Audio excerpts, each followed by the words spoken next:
Bonjour, je suis Gabrielle Martin, conseillère en prévention à la QCPE. Aujourd'hui, je vais vous parler de l'ergonomie de bureau, étant donné le contexte de télétravail que nous avons actuellement.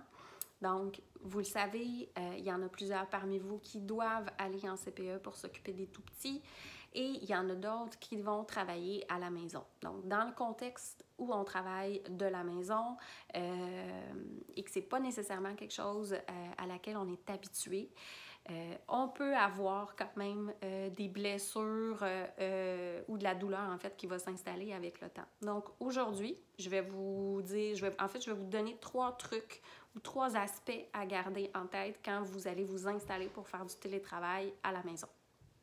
Donc, que ce soit que vous décidiez de vous installer à la table de cuisine, dans votre lit ou sur le sofa pour écouter des vidéos, ou encore si vous avez un bureau dans votre résidence, les 3 points que je vais vous donner vont pouvoir s'appliquer. Donc, premièrement, lorsque vous sentez de l'inconfort, c'est un signal en fait que vous devez changer de position, que vous devez changer de posture. À ce moment-là, ben forcément, vous allez vous lever, vous allez marcher un petit peu, vous pouvez faire des étirements en douceur. On ne veut pas s'étirer non plus trop rapidement parce que c'est à ces moments-là aussi qu'on peut se blesser. Donc, on s'étire doucement, on change de position. Donc, ça, c'était le premier truc. Deuxième truc, vous pouvez également travailler debout.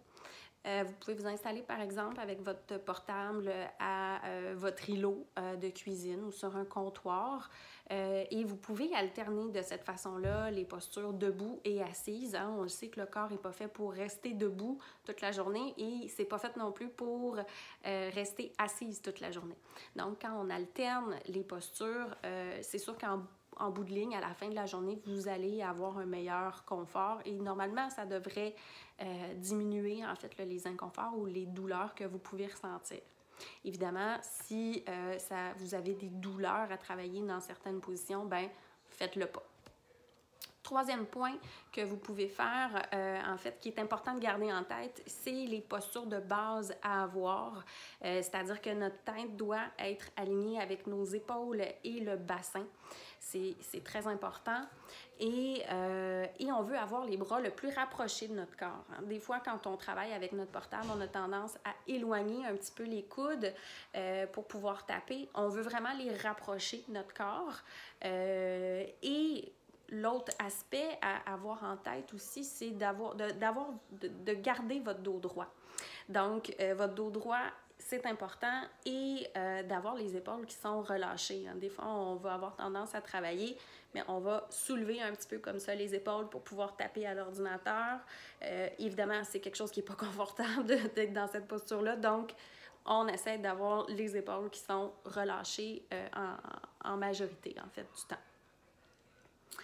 Le principe qui est à retenir, en fait, au niveau de vos postures de travail, c'est vraiment de varier vos postures, de varier vos positions, et ce, de manière régulière dans votre journée.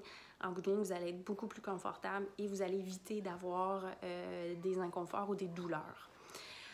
Si vous voulez, en fait, faire des étirements ou des petits exercices, bien, je vous invite fortement à aller regarder des vidéos sur Internet. Il y en a plein actuellement avec la situation qu'on a.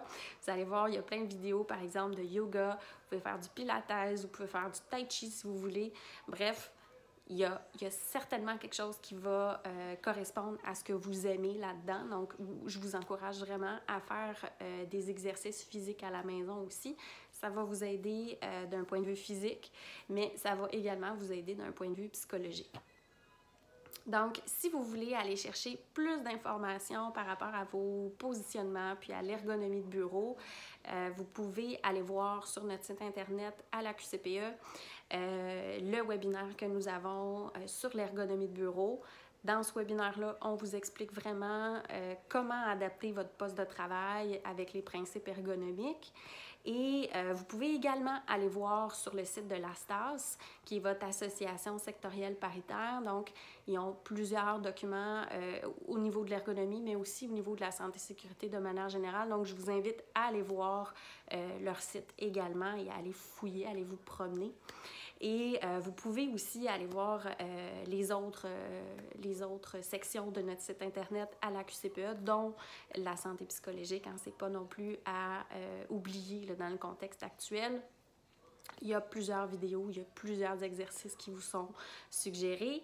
Et en fait, je vous laisse en vous encourageant à faire ces pratiques-là, forcément, mais aussi à continuer de vous laver les mains de manière régulière pendant 20 secondes à l'eau tiède. On continue les bonnes pratiques de manière au niveau de l'hygiène. Puis, j'espère que cette vidéo-là vous aura été utile et je vous souhaite une belle journée. Bye bye!